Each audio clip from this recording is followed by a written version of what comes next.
जिने सर्वांना सुरेखाच्या किचन मध्ये आपलं स्वागत आहे। आज आपण पाहणार आहोत राजगिराच्या लाडू। त्यासाठी हे भाजलेले राजगिराचे लाह्या आहेत।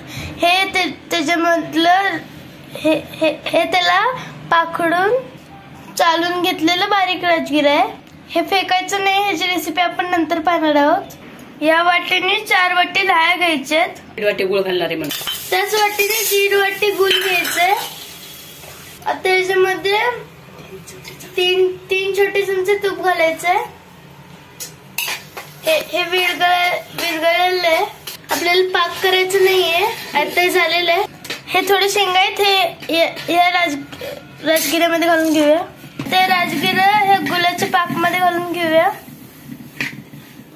याला नीट मिक्स करायचंय। थोडीशी इलायची पूड। आता त्याचे लाडू बांधून घ्यायचेत। हे अशा प्रकारे सगळे बांधून घ्यायचेत। हे झाले आपले राजगिराचे लाडू तयार। मी थोडं टेस्ट करून बघतो। वाव, खूप यम्मी। तुम्हाला जर आमची रेसिपी आवडली असेल तर लाईक, शेअर, सबस्क्राईब आणि बेल बटन दाबायला विसरू नका। लवकरच भेटू आपल्या नवीन रेसिपी सोबत। तोपर्यंत जय जिनेंद्र आणि आमच्या रेसिपी पाहिल्याबद्दल धन्यवाद।